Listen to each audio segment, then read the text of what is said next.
There is a space where you are all you need, where you are all you want. All there is here. Welcome to the Source Connection, conversations about who we truly are, the possibilities of creation and the new earth we are birthing, with your hosts, Tara Long and Liz B.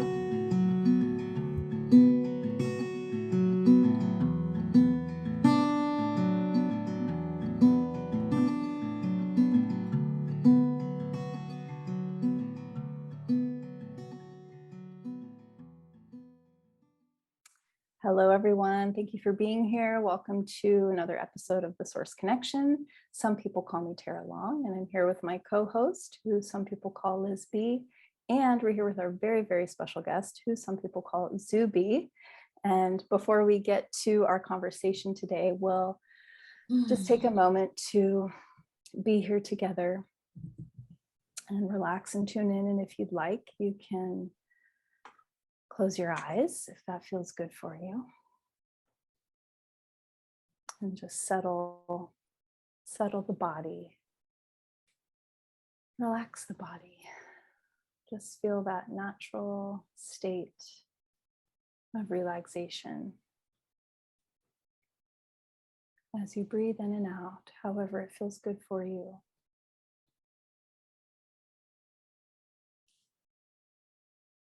And if there are any tensions anywhere, you can bring your awareness to those and just let the breath soften them without having to do anything. Just be yourself.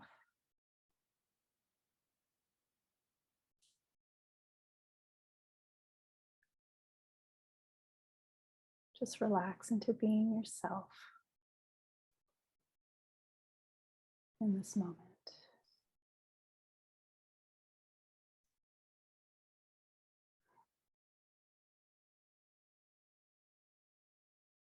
Nothing to be, nothing to do. It's really feeling the perfection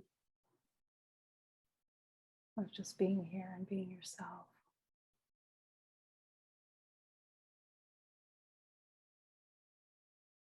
Feel that quality of wholeness and that quality of fullness and brightness that you are.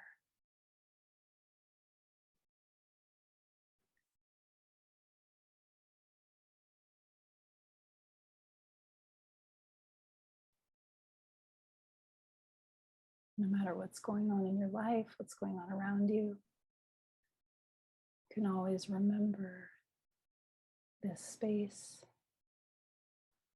You don't have to find it. It's already who you are. You're already free.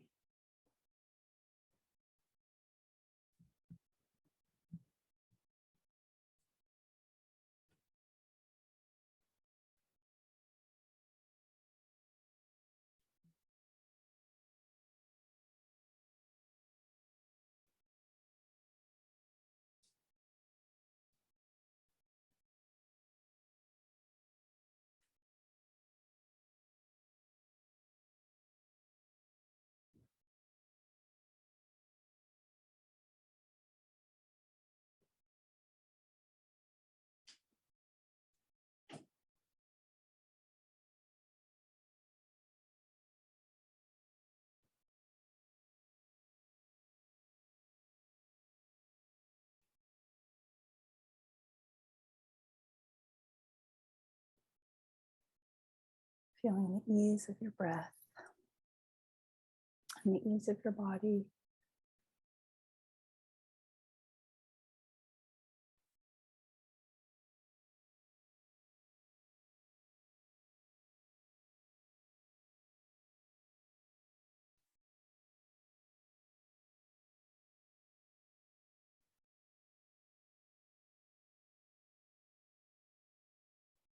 Knowing you can always come here. You don't have to do anything to earn it or be worthy of it. This is you. Deepest sense of you.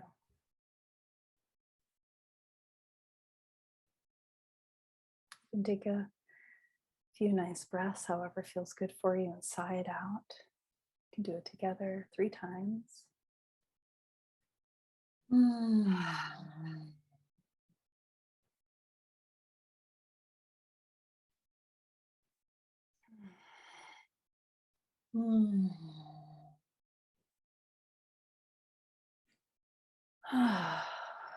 You can move your body how you'd like and shake it or move it. Ready, you can open your eyes.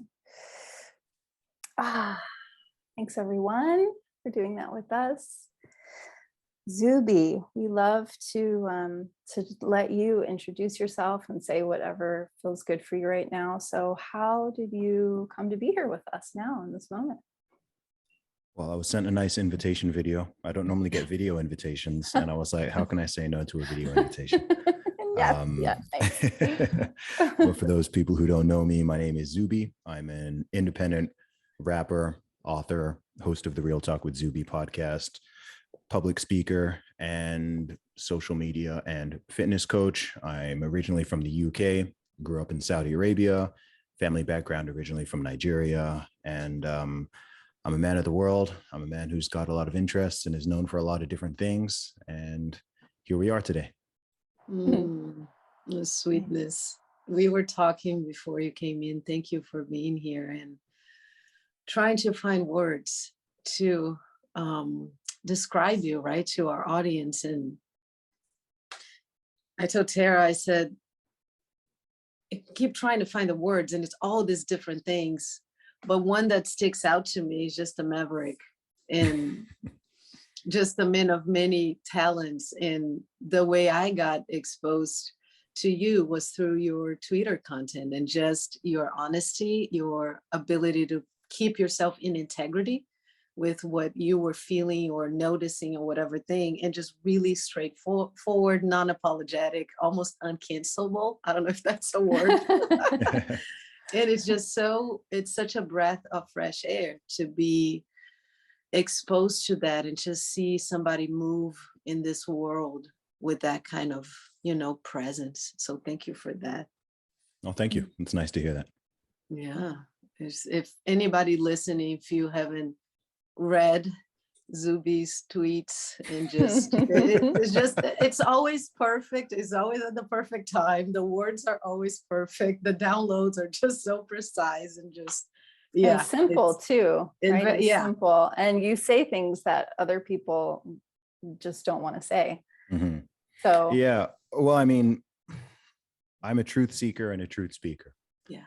I've always wanted to use my voice to uplift, inspire, and motivate people. It's why I became a rapper in the first place. And with what I do now, I still do that same thing. I still do it through my music, and I do it in different formats as well. I never really set out to become some type of socio-cultural, political warrior or maverick, to use the term that you used. But as the world has become weirder and certain things have become inverted and debased over the course of, especially, I feel like it's accelerated over the last 6 or 7 years or so. I mean, I've been doing music since 2006. That's when my first album came out. So I've been in the game for a while. And many of the things that I now say, or which people find very refreshing or profound, I don't think they needed to be said 10 plus years ago. Or if I were to say them 10 plus years ago, nobody would have found them particularly controversial or non-politically correct or anything like that. But we are living in this very strange time, particularly in the modern Western world, whether you're in the USA or you're in the UK or Australia or Canada or certain parts of Western Europe. A lot of things just seem to be going weird. And a lot of people are feeling that. A lot of people are feeling it. There's also a lot of fear. There's a pandemic of fear. There's a pandemic of cowardice, which has been going on before any other viral pandemic. If anything, that simply accelerated it and hardened it. And so I think in a time of such chaos and such inversion, I think that there are hundreds of millions or billions of people in the world who are looking for the truth, and for people who speak the truth, and for people who are open and honest and willing to have conversations, willing to jump on certain landmines and take the explosion for other people. And I'm pretty happy to dance around landmines and talk about things that people don't really want to, not because my goal is to be inflammatory or to be offensive or to, polarize people for no reason, but simply because we have to have conversations. If we can't talk, then the only other options we have are segregation or physical violence. So I'm a big fan of freedom of speech. I'm a big fan of conversation, debate, discussion. It's why I love these type of long form podcasts. I love public speaking. I love real world conversations. I love music. I love all of that. I love comedy. And, all of these things have been being attacked. Not in, again, we're not talking about in some far off distant land. We're talking about in our own countries, right? In the freest places in the world, people are self-censoring beyond a reasonable amount. And people are feeling like they can't say what they think. They can't voice their opinions. They can't talk about this. They can't talk about that unless they toe the line, because they're worried about their jobs. They're worried about the cancellation mob. They're worried about being called names. They're worried about all of these things. And I don't think that's a healthy nor sustainable way for a population to be. Amen.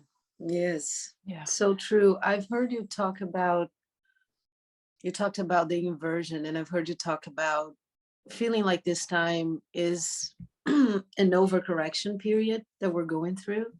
Could you elaborate a little more on that and how you see things moving from, let's just say 2 years ago, right? Where we're at now and how everything's being processed through your lens.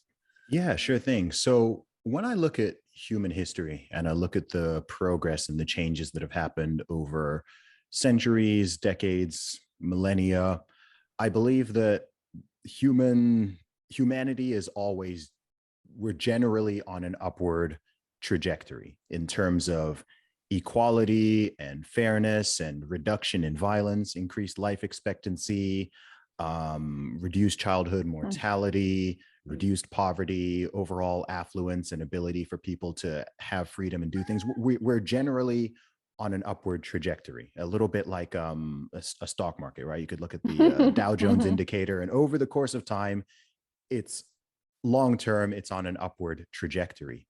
But there are corrections, right? Sometimes small corrections, sometimes major corrections, or even depressions or recessions. Right. And you can look throughout history. I mean, look at the past century. Look at the 20th century. There was World War I, there was World War II, there was the rise of communism in different countries, there was Nazis and the Holocaust, and there were these huge, horrible, multi-year corrections, to use that term, where things definitely went backwards, right? Things socially went backwards.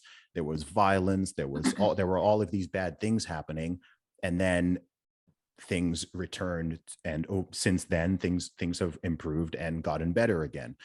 And I think that in many ways, not in such a severe fashion as with millions of people getting massacred or anything like that, we are living through I think a social and cultural overcorrection, where particularly if you look at Western countries, just over the past century, let alone over the past several centuries, incredible progress has been made in terms of equality, in terms of the battles against forms of bigotry, whether it's racism or xenophobia or sexism or homophobia or whatever. I mean, if you live in the USA right now, if you live in the UK, I mean, things have never been more equal. Things have never been more fair, both under the law and generally socially. I mean, we're living in time and place where, I mean, we've just had a whole month.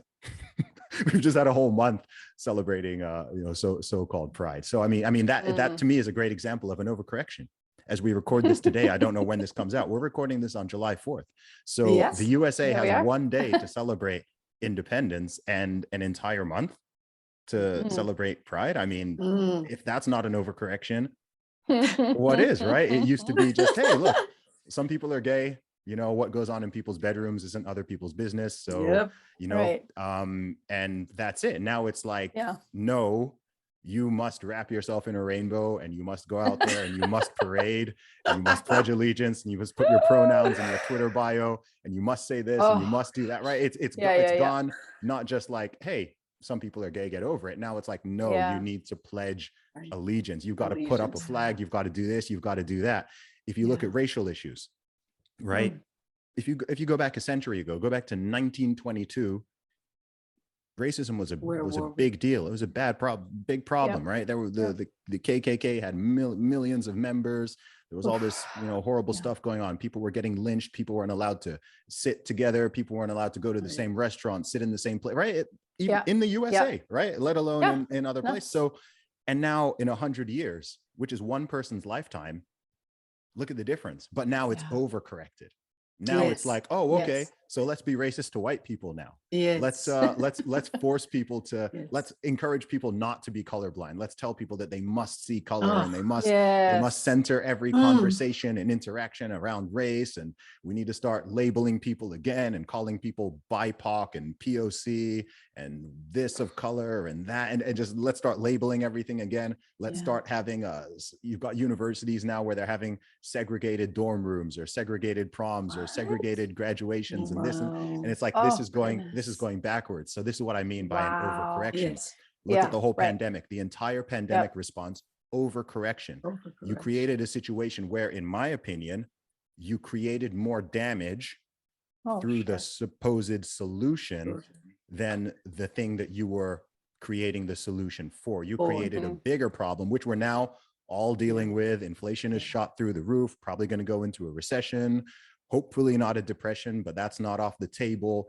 Rising mental health problems, other physical health problems, people missing cancer diagnoses, millions of people losing their jobs, all the effect on children, all of this, let alone the loss of general freedoms and rights and liberties, which people are supposed to have, which they just threw away. So that's why I use that term overcorrection, because it seems like instead of people wanting to kind of take things a little slowly and be grateful and appreciative and have gratitude for the progress that's been made in a relatively short period of time, it's like there is a percentage of the population that wants to just keep on going and keep on running and keep fighting battles, even if it means creating problems out of thin air or fighting against things and fighting against people who don't really exist, or if they exist, they have very, I mean, look, I've never heard the term white supremacy in my life more than I have over the past 3 or 4 years. Absolutely. White supremacy is at an all-time low. I've never met a white supremacist. Like, I meet a lot of people. I've met hundreds of thousands of people. I've never met a white supremacist. Right. But every day in the media, on Twitter, and these, we're fighting white supremacy. We're fighting white supremacy. I'm like, who are you talking about? Like, what, where, right? If I go outside, and I start seeing people riding around in horses with like white hoods on or something, then I'm like, oh crap. Okay. Maybe we need to fight white supremacy again. But they're just calling everything that, right? A few years ago, everything was racist. Now everything is white supremacist and everything is this and that. And this is not, it's destructive in many ways. It's destructive in many ways. And it also minimizes, I call it label inflation, right? So you minimize the power of these terms. If everything is racist, then what is, right? If everything is a white supremacist, if everyone's a white supremacist, then what do you call someone who actually believes in that ideology and who actually is pushing that kind of stuff? You don't have any words left anymore. So I think people need to be careful with how they deploy this kind of rhetoric and the way that they try to frame and demonize people who may have some disagreements with them or hold positions that they don't, and so on. Because otherwise it just keeps escalating. It just keeps polarizing, and long term that's not sustainable. That's not sustainable. No. We've built something fantastic with, I mean, for all its flaws, the USA is a wonderful country, right? The UK is a wonderful country. If you've traveled around the world and you've been to different places and you see how people live, it's not deniable that these are fantastic countries. It's not by accident that so many people want to immigrate to them. Right. Does it mean they're perfect? No, nowhere is perfect. Right. Does it mean that nothing can be improved? No. But if you are not cautious with what you're doing and why you're doing it, then you're probably more likely to make something worse than make it better. If you're not a mechanic or you're not a surgeon, and you're really trained and qualified and you really know the ins and the outs, if you just like open up a car and start messing around with stuff, or you open up a human body and you start cutting things and you start moving stuff around, the probability that you're going to make an improvement versus make things worse, it's not really in that favor. And I feel like that's kind of what a lot of people are doing. They're just kind of like opening up the whole thing and going, nope, we need to dismantle everything. We need to tear down the system. We need to do this and this. We need to decolonize it. Right? They just want to open everything up and just do surgery on society.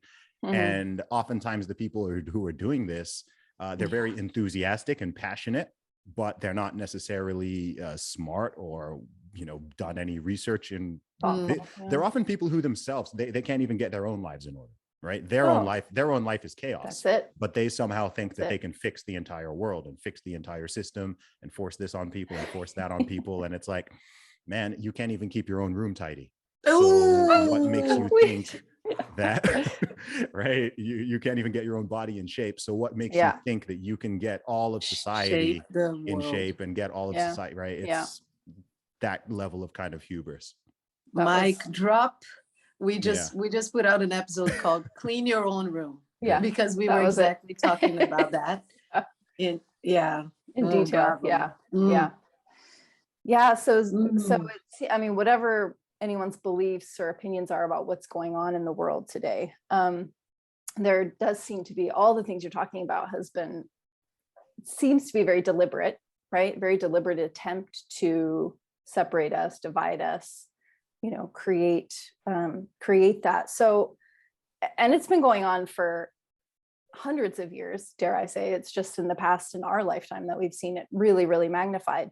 So I wonder, Zuby, for you, was this, did you come out just kind of seeing the world as it really is? Or like, we could say your awakening, like how did that happen for you? How did you come to know these truths for yourself? Was it an instant? Was it over time? Did you just already know? Like, I know Liz and I talk about this. We just kind of came out like, what the F is going, like what human, what, why are you doing this? Why? This makes no sense at all. Like, what's happening?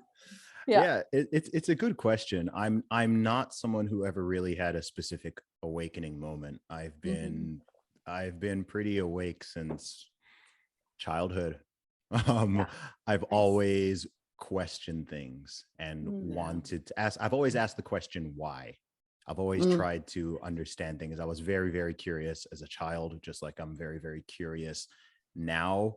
And I've always been interested in, why do I behave and think the way that I do? Why do other people behave and think differently? Why do people do things that don't make sense sometimes? Why do people believe things that don't make sense sometimes? Why do some people believe this and some people believe that? Some people follow this, some people follow that. People have different religious views, political views. Countries do things in different way. I mean, a lot of this is just by sort of accident of how I've grown up. So as I mentioned in the intro, I mean, my family background is originally from Nigeria. I myself was born in England and I'm a British citizen. I grew up in Saudi Arabia. Wow. And I went to an American school there for several years. And now I spend a lot of time in the USA now, and I have my biggest audiences in the USA. I've traveled to about 38, 39 different countries at this point and spent a good amount of time in some of them. So from very young, I've been traveling the world. I've been exposed to different types of people, different cultures, different religious systems, different even legal systems and political systems. And everything is, so it gave me that perspective, because I could spend time in the UK and then I could go back to Saudi Arabia, and some things are really different. Right. And it's like, okay, why is it like that? Why is Saudi Arabia like this? And this is what people believe, and this is how they do things. And then you can go to the USA and it's like this, or even the differences between the UK and the USA, which are more profound than I think a lot of people think. I think that because we speak the same language, Many people kind of assume that, you know, the UK is kind of a smaller version of the USA. And it's like, there's some pretty big cultural differences. Yeah. And when you spend time in both countries, or you go back and forth between the two, it will strike you how different some certain things are. Or even if within the US, you travel to different cities and different states, right? California is not the same as Alabama, which is not the same as Texas, which is not the same as New York, and so on. Right. So everywhere is different. And so for me, that's always been, that's something I was, I guess, exposed to early. And I've always had a somewhat humble approach, I guess, to learning and education and keeping an open mind. So I'm someone who has very strong convictions on certain things, but not convictions I've arrived to based off of nothing. It's based off of a lot of thinking and a lot of conversations, and oftentimes a lot of debate and so on. And I don't wrap my identity in those beliefs either. So I don't have this thing. I'm always humble enough to entertain that I could be wrong. And I've been wrong on things before, right? So I don't have this like close. Yeah, but it sounds silly, but I think one of the big problems we have is that people don't want to ever admit being wrong, or even entertain the possibility that it could. So even with my most deeply held beliefs, I still think, okay, well, what if I was wrong?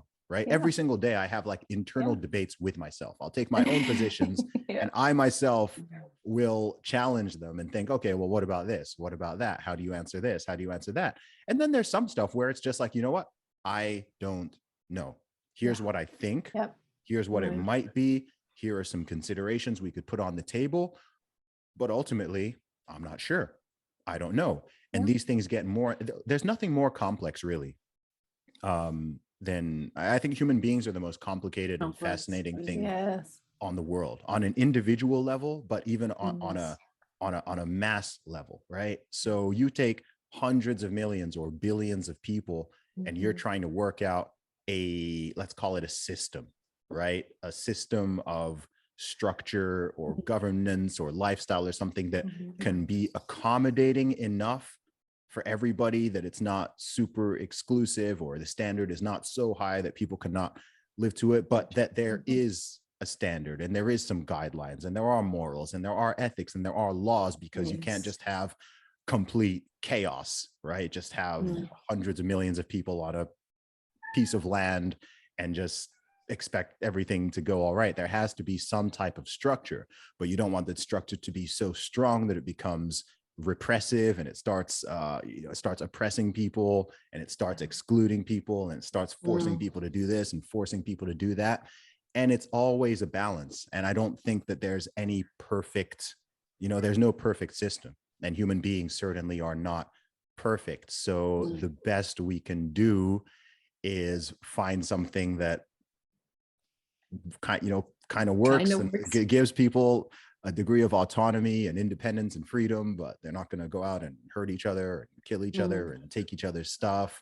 And if someone violates that, there has to be some type of correction. There has to be some way to remedy to remedy that, or to apply some type of justice. And these things are complicated. Especially, it's even more complicated in a place like the USA, where there's such a broad range of beliefs. So people can say what they want about a country like Saudi Arabia. It has its pros and its cons, but something that's more simplified there is 99% of people follow the same religion and core belief system. So whether or not someone agrees with that, it's actually kind of more, it's more simple, because it's like, okay, we can operate off of this, and this applies to pretty much everybody, and everyone agrees that that's what it is. If you take a country like the USA, it's so diverse and so chaotic, and there's such a range of religious and political and social and cultural and moral beliefs that it's very hard to work out a system that, okay, how do we, there's the Constitution and the Bill of Rights, but there's people who think the Constitution is trash, right? There's Americans who don't even believe in the Constitution, right? And who don't even support it, right? Let alone there being any kind of like national, there's not really any real, national religion, and with the different, there's so much diversity. And that's one of the things that makes it such an exciting and an interesting nation, but it's very much an experiment at the same time, because what is it? I think that's an interesting question, actually. What is it that Americans have in common? Right? What's the answer to that question, right? Whether someone is a Democrat or a Republican or atheist or Christian or Muslim or this or that, race and ethnicity, all these things, like what's that common thread? And I think that's actually an important question for Americans themselves, and especially I think American leaders, to have a good answer to, because I think it used to be easier to answer. And I think one of the problems with the USA right now, and one of the threats to it, is I think that a lot of people don't know what that answer is. And I think a lot of people's answer is actually nothing. No, we don't have anything in common.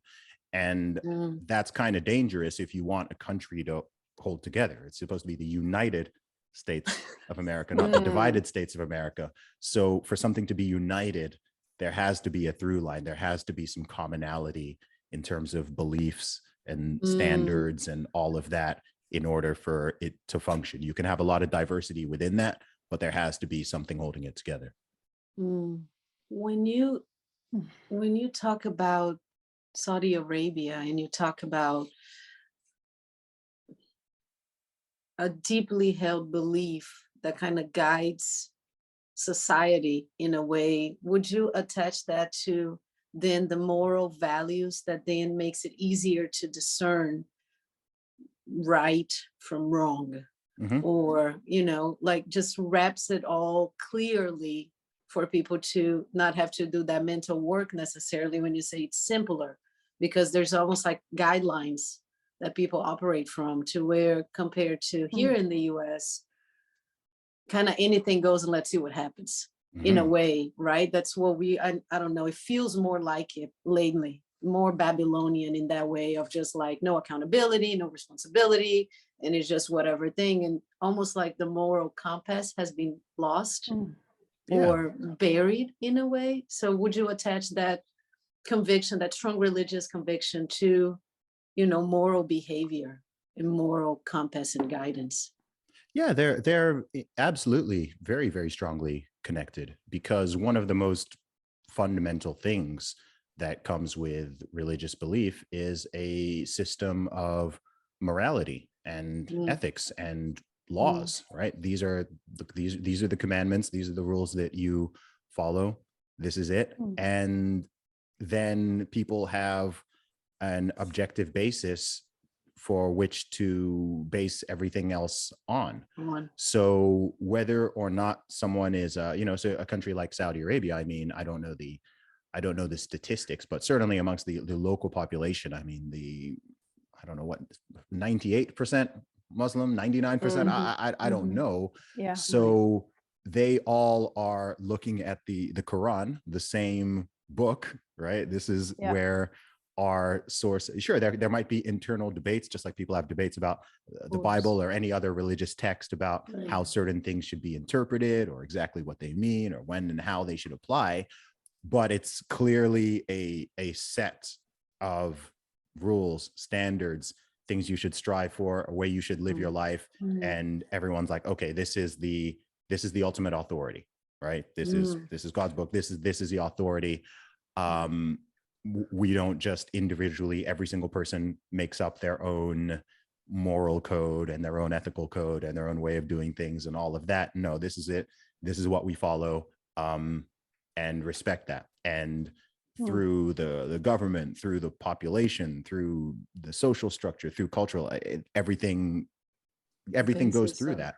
So it's much more simple. Now, throughout Europe and in the USA for sure, there used to be that same thing, right? Christianity, and it's still there, but it's not as strong. It's not as strong as it used to be. I mean, the USA used to, 90% plus of Americans used to consider themselves Christian, and I don't know what percentage would have been going to church every week and so on, but it was a lot.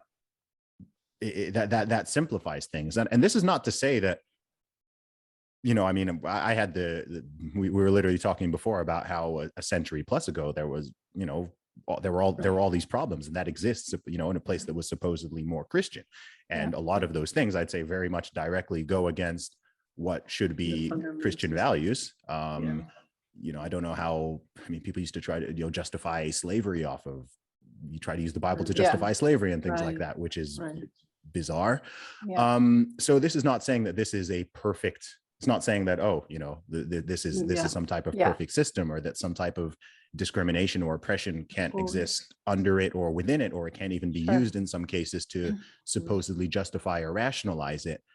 But at the same time, it's like an anchor. It's like an objective anchor where you've got something written down, not just within the text of the formal laws, but you've got something and it's like, okay, this is what we're all supposedly at least aspiring towards, and what we believe in. This is where it comes from. And we're at this strange phase of society right now where many, you know, millions and millions of people, that's still their standard and their beliefs and so on. But for other people it's this, for other people it's nothing, for some people it's, and sometimes the narratives run counter to each other in some cases. And how do you resolve that? If one person wants it, I think what's happening, I'm gonna popularize this phrase over the next few months, but I'm gonna first use this term here, because I've thought of a term which I don't think anyone has used, and I want to coin this term because I think this is really one of the greatest concerns. A lot of times you hear people talk about political polarization and political division and so on. I think the big problem is actually moral polarization. Right? I don't think it's just political. I don't think it's as simple as, oh, there's a divide between what people call the left and the right, or between, you know, liberals and conservatives, or Democrats and Republicans. I think that there's actually a moral polarization which is happening, and you're seeing this very clearly with certain issues. You're seeing it very clearly with the whole transgenderism issue, and how it's being especially pushed and applied to children. Right. You've got situations where there are things happening which I think 10 or 15 years ago everyone would have agreed, like, no, that's bad. Right. No, right. Everyone. It doesn't matter whether where you are politically. Right. And that's not happening anymore. You've now got people who think it's good and correct to give minors, put them on hormones or hormone blockers, stop them going through puberty, cut up their body in some places, render them infertile, create permanent changes to 11-year-olds, 12-year-olds, 13-year-olds, children who in any other circumstance cannot consent to such. They can't drive, they can't vote, they can't get a tattoo. Exactly. But I can get major. And everyone, I think, you know, if you took liberal or even a progressive person 15 years ago and showed them some of the stuff that's happening right now, they would have been like, oh my gosh, this is terrible, this is a bad idea, right? If same people, if you ask them, what is a woman, what is a man, they would have been able to give you a straightforward answer. Now there's a whole debate around, I mean, there's nothing more what is more fundamental than male and female and man and woman? I mean, you don't need to, again, you don't need to be religious to this is very basic biology, right? Not just in our human species, every other species, right? Females have a, you know, there's males, there's females. You don't pick. You get an approximate 50-50 split, and some people are born male, some people are born female. Every single person on this planet was birthed from a woman, with no exceptions. That's right. men don't get pregnant. Men don't menstruate. Like it's not a thing. But there will be someone who's even maybe listening to this right now. I was like, oh my gosh, this guy's a bigot. He's a transphobe. He's like crazy, right? You know, women can have penises, men can give birth, and so. And again, to me, that's deeper than a political polarization. That's absolutely. A fundamental difference in how people are even perceiving reality, or whether Yeah. people even believe reality exists. You know, that used to be the truth. Mm. Now people say my truth, your truth, his truth, her truth. You know, they Mm. say that truth is subjective. And Mm. that is very, I think that's Mm. what's unnerving, because if people can't even agree on facts and then debate the opinions about those facts, Mm. and people are operating Mm. off different facts. Again, I think this happened with the whole pandemic situation. I don't Right. think that, or as far as I'm concerned, Right. there were like 2 versions of COVID out there, right? Totally. Oh, yeah. There were At least. At least or there were more. at least 2, Yeah. right? And I don't mean from a virology perspective. No. I mean from Yeah. a perception, Yeah. right? Yes. So to Yes. some people, you're dealing with you know, a super deadly virus that's dangerous to everyone, you know, men, Yeah. women, children, people of all ages, you know, Yeah. killing millions of people, fear. got a very Yeah. high hospital, right? So we must do this, we Yeah. must do that, we Yeah. have to do this and that. And then other people, it was like, okay, yeah, you know, there's a virus, but it's got an over 99.9% survival rate. And the majority of the population, if you're old or you have certain comorbidities, then you may not want to get it. Right. But you know, the way the whole thing was perceived was totally different. And then based off that, it sort of fractured society in very different lines, where to this day you still have people who are terrified of this virus. I mean, it's now been more than 2 years, 2.5 years. Yeah. And you've still got people who, you know, they won't go outside without, you know, Yeah. they've had 5 jabs, but they won't go outside Right. unless they've got 2 masks on, and they're still afraid to hang out. And they're this. I'm like, this person's not dealing with the same disease that I am. No. Right? Like No. what their No. perception in their head of this Different virus world. is totally different to my Yeah. perception.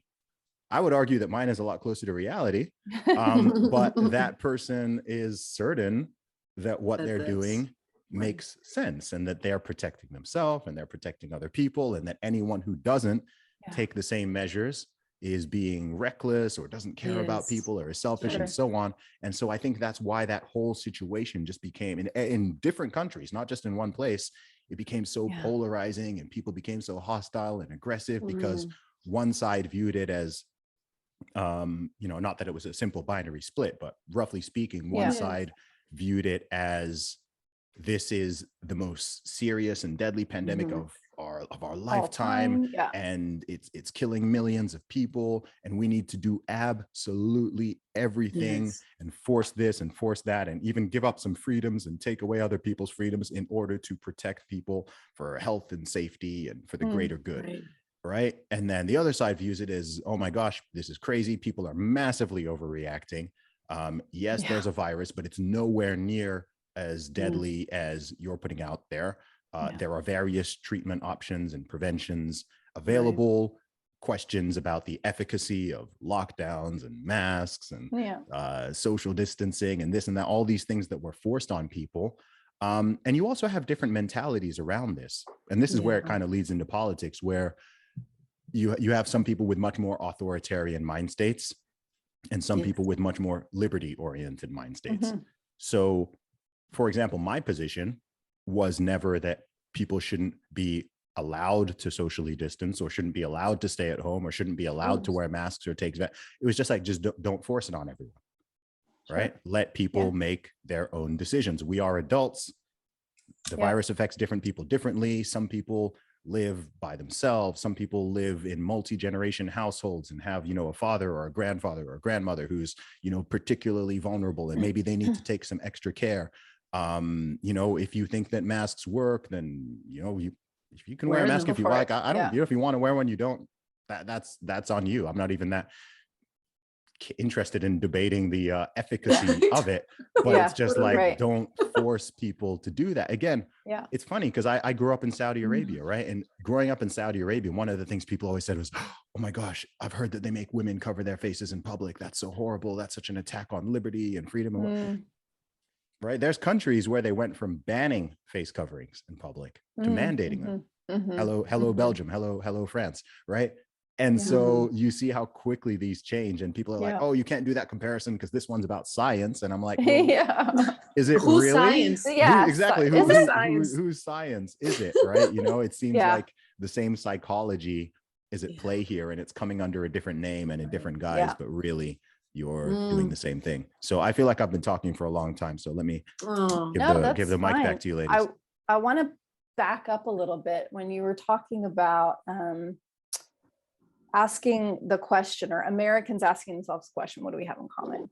And so what if we took it a step further and we asked just what do humans have? What do we have in common as humans, as men and women, right? Beyond like even a country, but what do we have? And really bringing it back. And also we were talking about law, right? And the law of natural law, or law of mankind, is there's only one law, and that's do no harm. That's it. It's actually very simple.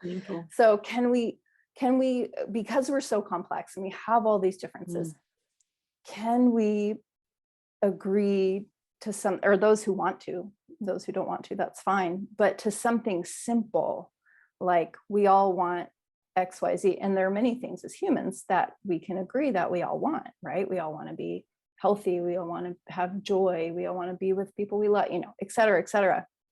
Which brings me to kind of pivoting here, but brings me to, I saw you wearing a t-shirt on your Instagram that said critical based theory. And I was interested in that. And what can you explain that and what that means and what that means for you? Yeah, sure. CBT. So obviously it's a play on the term critical race theory, which is, I'm not going to give a whole definition of that, but if people want to look up critical race theory, if you're not familiar with it, you can. So it's a play on words. So based, man, how do you even define based? Yeah, how do you define based? I would define based as someone who's based is someone who is authentic, who's a truth seeker, who's a truth speaker, who doesn't go along with the majority simply because it's the majority, who's willing to have questions, keep an open mind, have discussions and debates, including things that might be potentially polarizing or deemed controversial. I guess that's how I would sum up in a way what based means. That's a good summary. So on the shirt, it has things like some of those terms, integrity, liberty, freedom, truth, courage. So these are all things that make somebody grounded. I mean, that's where the term based really comes from, right? It's you're grounded, you're down to earth. You've got your feet planted, you've got your head on straight, you've got your emotions in check, and you're not just a leaf that's blowing around with the winds of society, right? It goes that way and you just go that way because everyone else did, or it goes that way and you go that way because everyone else did. So there's not a whole theoretical framework around critical base theory as of yet. Maybe there will be in the future. Maybe Zuby's bringing it in. But I just wanted to make polarization. I wanted to make a fun and funny t-shirt that represents the values that I myself strive to embody every day, and which I think if other people embraced, then we would actually just have a much more mature, wholesome, successful, and functioning society. As I've said, I think we're doing, overall, in the grand scheme of things, in the grand scheme of history and the world, we are doing pretty well. However, I'm concerned that over the past couple of years, things have moved backwards in many regards, and I would like to see things move forward and continue to improve. I do want people to become better versions of themselves. I do want people to become more courageous and be more open-minded and be more interested in the truth, not just the narrative, not just the bias, but really understanding what's actually happening. And there's a lot of tribalism that's going on, and people simply wanting to go along with the narrative of whatever their given tribe is. And I think whenever you get caught in that, it's a dangerous situation, and it moves you away from truth and reason. And I think that's when that's when emotions and subjectivity and peer pressure and all of those things become very, very powerful. And when that happens to an extremely powerful degree, actually, we end up in dangerous and potentially murderous and genocidal situations as a human species, because people need to remember that humans haven't changed. Like, we haven't evolved over the past 100 years, right? All the bad stuff that happened in the past century or previous ones was done by people who are like us, right? We all, the only advantages we have as modern humans is we have access to that history, should you choose to study it, and we have better we have better stuff. We have better technology. That's all we have on our ancestors. Our ancestors were, I'm sure they could do plenty of things. I'm sure my ancestors could do plenty of things that I have no idea how to do. Absolutely. I know how to use a computer, and I know how to run a podcast, and I can do stuff that they can't do. So we have different technology, but fundamentally, I mean, in terms of our instincts and our emotions and our cognitive biases and our proneness to tribalism and bias and all of these things, tendencies towards violence in certain instances and so on, especially to people deemed outsiders or outside the group, that is still within human beings, right? It hasn't been magically disappeared. It's still there. And I don't think people like to recognize it or talk about it, because it's kind of dark and no one wants to imagine, oh my gosh, right? If I was alive at that time in history, would I have been one of the bad guys? Truth is, most people would have been. No one wants to think of it that way. Everyone wants to think they would have been the hero, but most people would have been in the majority. Whatever the majority is doing, most people will go with the majority. And so these are things that I think about a lot, and I've thought about a lot over many, many years.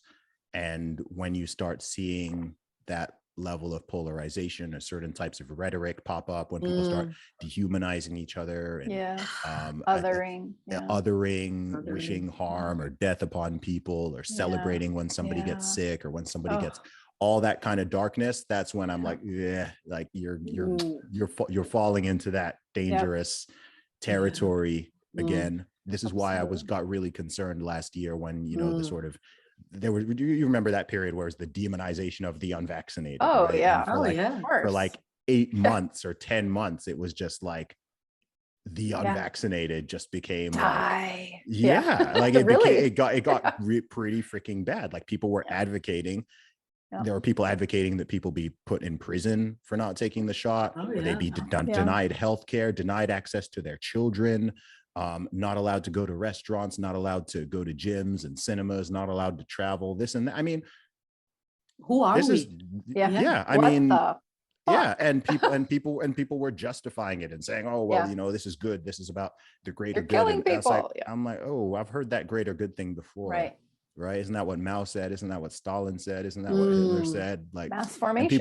And people don't like it when you may bring up those comparisons, but it's like psychologically, it's you're dealing with exactly the same. You're dealing with the same psychology at play. And if this is not put in check, this will escalate to a point where people are willing to hurt, harm, kill other people, or employ someone else to do the dirty work for them, in order for them to get their way. And that still it's still within people. So as modern and fancy and technologically as we advanced as we are, I'm very aware that we haven't really evolved. We're still the same human beings. So I think if you recognize that, though, that, then you yourself can guard against it, because you can see when things are going that way in society. And even within yourself, okay, I don't like to accept that I have this dark part within me that could potentially be activated in certain circumstances and scenarios. But by me recognizing it, I can control it, right? I can keep that in check. Like, I recognize as a human being, and especially as a man, and this is something that's rarely talked about again, because I think in our society, we don't like to talk about some of the differences between men and women and so on. But like, I mean, as a man, and any man who's honest knows this, right? As a boy, as a man, you have this, like, there's an aggression, right? There's an aggressive energy and competitive energy within you. There's a capacity for violence. There's a capacity for destruction. I mean, there has to be, for you to be able to survive. For you to be able to survive and protect and provide, right? If you have a man's job is to be a physical protector to some degree. Look at whether you're a father or a brother or a police officer or a fireman or a soldier, right? Like, men are warriors of societies. We protect physically, women, and children. And in order to do that, you have to have a capacity for violence. You have to have a capacity for aggression and competition and so on. So that's within us. That's within me. And it's there, right? I know every time I go to the gym, like I feel it, right? It's like, all right, but I'm putting it out there in a positive way. So I think as a man, one of the biggest challenges and things you have to learn is to channel that energy into something positive, something creative, right? So that you're building instead of destroying. If you're not building, you're probably destroying, whether you realize it or not. And I think when you recognize that that is something within you, then you can harness it for good rather than let it splash out all over the place. And then you end up, I mean, you see the results of what happens when that is not contained and channeled properly. Right? You know, people go out and, I mean, you see it manifested in terrifying, horrible ways, you know, mass shootings and school shooters and people like that, right? That they're all men. They're all men, right? These are young men who have not been harnessed that in the right way, and it's got into a bad time over a period of years, and it explodes outwards, right? Whether they're planting a bomb or they're going out or they're shooting people or they're stabbing people or this or that, or it can turn inwards, right? They end up killing themselves, self-destruction, or they end up engaging in overdosing on drugs and becoming a drunk and just someone who wanders around the streets and screams at people or whatever it is. There's all these negative ways that it can manifest. And so I think it's just so important for people to see and recognize the, it's good for us to see our virtues and see our positive potential, but also to recognize our potential vices and things that we have within us that have the potential to become negative or destructive to ourselves and others. Because if you hide from it and you never recognize it, then who knows what will happen one day in the future. You know, there could be some situation that arises and it takes a little bit of courage for you to step up and say, you know what, no, I'm not going along with that. Or, you know what, I'm not doing that. That goes against my values. That goes against my principles. You know what, I know where this road leads, and I don't want to engage in this type of behavior or this type of rhetoric because I know where this can lead. And I think that if more people had done this work and were willing to do it, then I think certainly, I mean, the past 2.5 years, I think would have looked very different. But I think that when more people are willing to do that, then I don't know, I think our society will level up. It'll level up in another way, and people will be able to have some of these conversations and discussions and at least try to fix some of these problems in a way that is healthy rather than destructive, because I feel like so much stuff around was just destructive. I'm not seeing it as constructive. I'm seeing it as destructive and moving things backwards rather than forwards. I have a couple of things that were coming up as you were speaking. My dad used to say sometimes we need to take 2 step backs to, take 10 forward. And maybe that's the backward feeling that we feel at this moment, where it just feels like we're going back and like, oh my God, what are we doing? We're becoming even more, unleashed, but not in a good way necessarily. Like, what's going on?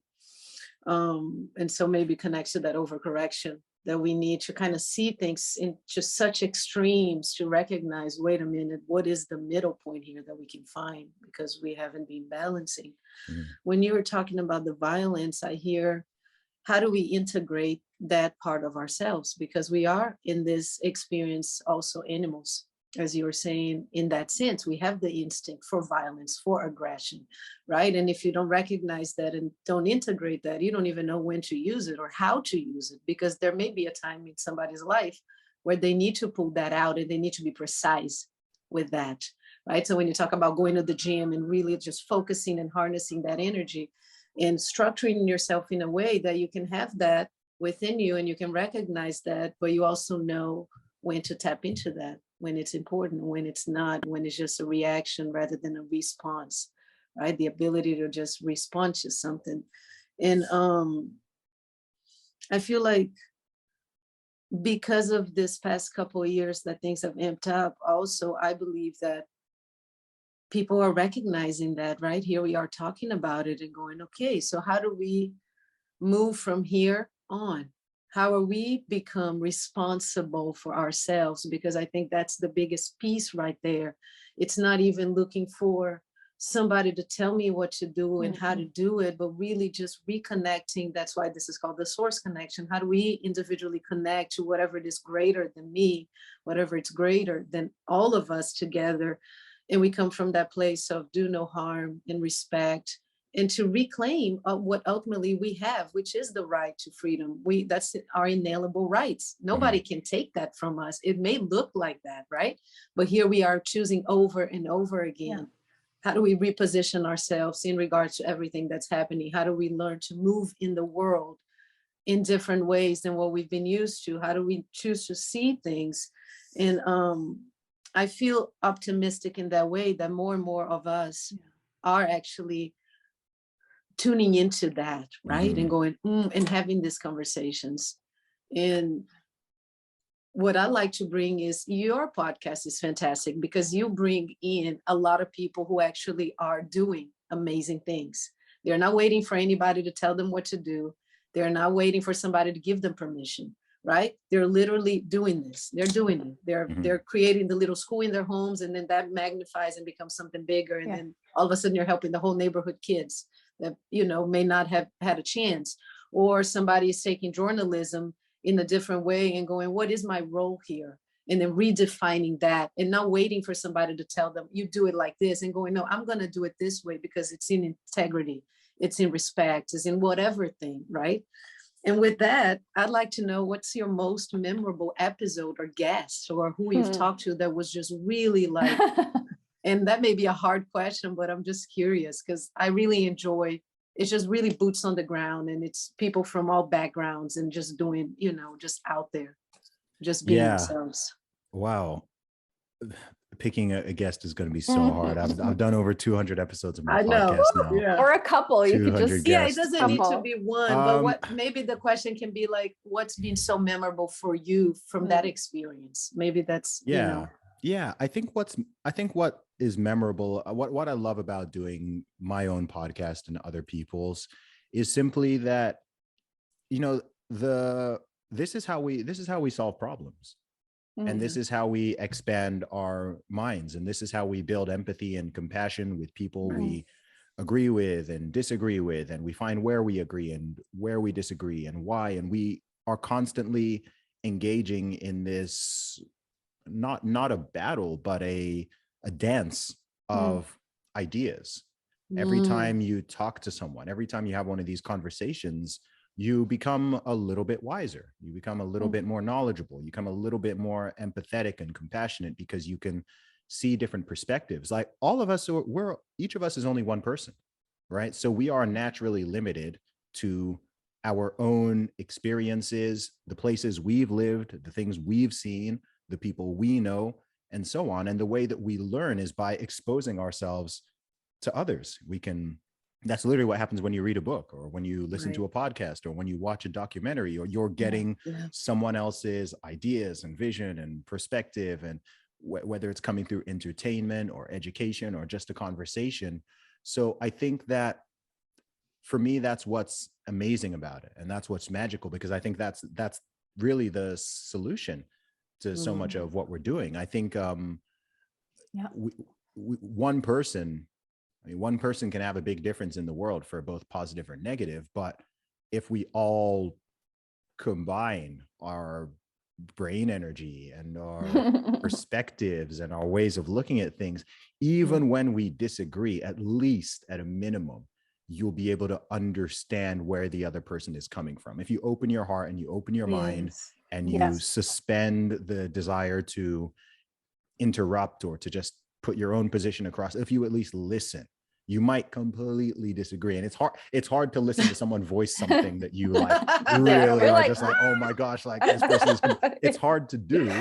But at least if you do it, at a minimum, you can be like, okay, I think they're wrong on that, but I can see their thought process and I can see how they've arrived there. And then after that, you know, if it's something you have an issue with, you could say, okay, well, what about this? Or what about that? You can ask them questions. You can introduce ideas. If they got something factually incorrect, you can show them a fact and say, actually, you know what? Have you looked at this? This is what the fact is. This is what the data shows, or so on. And look, there's 8 billion people in the world. We all need to get on somehow. We need to, at least, as you said, not harm each other, not kill each other at a minimum, right? Not everyone's going to be friends. We can't all be friends with each other. That's not, I don't even want 8 billion friends. Oh, heck yeah. But I can coexist with 8 billion people. And we can be civil, we can be respectful, we can be kind and compassionate, and we can at least, like as I said, we can at least get on and not be constantly warring and fighting and trying to hurt each other and trying to kill each other and trying to take.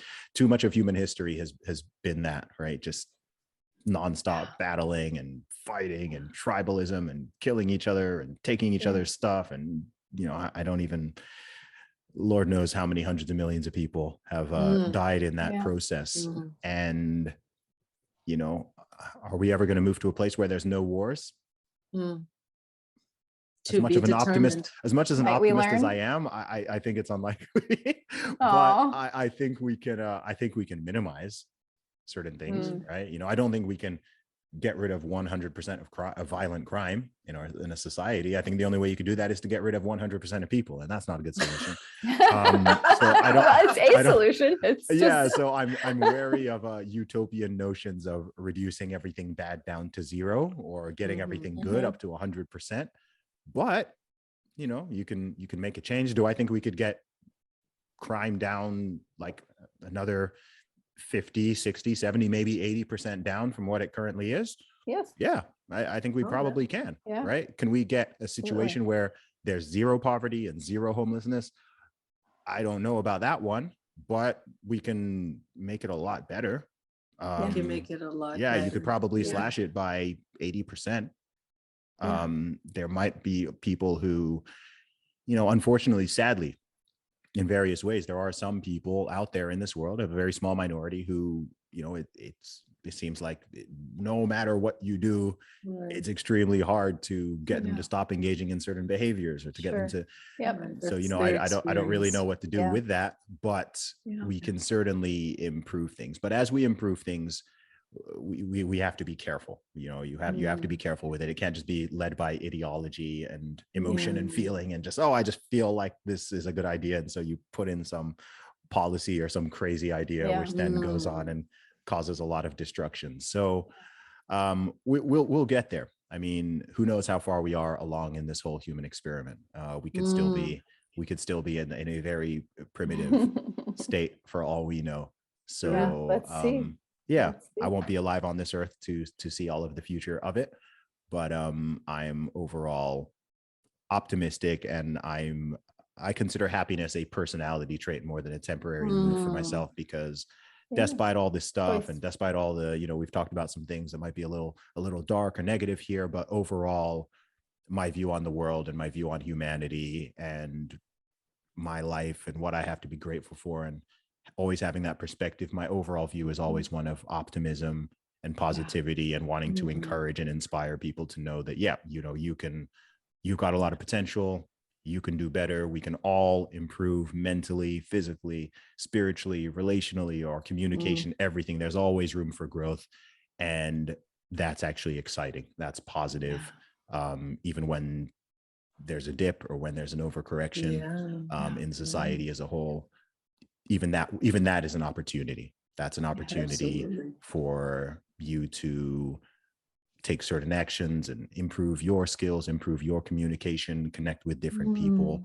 And I think both of you ladies would agree, as much as weird as the past 2.5 years have been on multiple levels, I'm sure you've also found that you've connected with and discovered so many people, and there's been this awakening. There's this awakening that's going on at the same time. It might feel like everyone's falling asleep, but also there's more people waking up than ever before, and we're finding each other on the internet and connecting in the real world. And I don't know exactly how this is going to go and grow, but I feel like there's some kind of movement or energy that is being created and, Yes. kind of rising up from the chaos. Yes. There's Yes. something special. I don't know exactly what it is or how to describe it, but I feel it. A lot of people feel it and see it. So We we'll feel see it. where it all goes. Yeah. Oh yeah. Feel it. Yeah. That's why we're here. That's how Liz and I met, is during this time, and the Source Perfect. Connection came to be and all of that. So we have 2 quick questions that we usually wrap up with. But before we get to those, I just want to ask you very quickly. I used to live in Austin. That's where I went to acupuncture school. So how is it now? How's Austin? Austin's great. It's beautiful. Okay. You like it? I can see the whole. I can see the whole city out the window from where I am. Yeah. Oh, cool. Cool. So our first question to wrap up is, what have you learned about yourself that maybe you didn't know before in the past couple of years, or in your search for truth? And the second one is, I can repeat this later, but what does your source connection feel like to you? Okay. I think the first thing I've learned is that my level of courage and critical thinking is not the norm. I used to think we're grateful for that. Yeah, I used to think that people like me were, I used to think that more people thought like me, and more people would exhibit the same behavior in certain circumstances as I do. And I've learned that actually it's a small minority. Whether that's good or bad, I don't know, but it's something I've realized. I didn't really think that, I don't know, I was an outlier in that regard, but it turns out that I am. And the second part was, ask the second question again. However you define it, what does your source connection feel like to you? I mean, my source connection, I would describe it, I guess, in a somewhat traditional religious Christian sense of how I relate to God. I've always felt the presence of God throughout my life. I feel like I'm a very blessed individual from a very blessed family, at a very blessed time to be alive. And at its core, much of what I do, almost everything that I do is driven by that, in terms of my career, in terms of my speaking up and speaking out, in terms of my everything I create, my music, my writing, talking, all of that is driven by a desire to, I feel like God gives everyone certain gifts in the world. And I've been given a certain set of gifts and abilities, and it's therefore my responsibility and my ethical and spiritual duty to use that to help other people. Nice. So that's really the core of why, at a deep level, that's why I do what I do. I can make my life a lot easier in a lot of ways. But I don't have that notion that, I just should take the easy route, or that I should hide my light. It's like, no, get out there. Yes. All the creative energy I have, the thoughts I have, what some people won't like, some people will like it, some people won't, but I put that out there, and it turns out it's helping a lot of people, and continues to, and I want to continue in that path. So that's what that means to me. Thank you, Zuby. And before we go, just tell people where they can find you, and if you want, about where they can find your new book too, that you just released. Oh yeah, we didn't even get to that. I know, I want to talk about your children's book. It's all good. I'll give it a quick plug here. So on all social media, you can find me at Zuby Music. That is ZUBY Music. I'm on Twitter, Instagram, Facebook, YouTube. Follow me on there. And my new book is a children's book called The Candy Calamity. It's all about health, exercise, nutrition, and the importance of taking care of your own body. And that is available at candycalamity.com. You can buy that wherever you are in the world. It's available internationally. So go to candycalamity.com. And if you've got kids, check out the book. Awesome. I'm gonna go on the limb here and say, if you got a body, you should go check out the book. Yeah. Well, if you're an adult, if you're a solo adult, I've also got a book called Strong Advice, Zuby's Guide to Fitness for Everybody, and that's probably more practical for the grown-ups. And that's available at teamzuby.com. Yeah, nice. Awesome. Thank you so much for being with us today, Zuby. Appreciate it, ladies. No doubt. Yeah.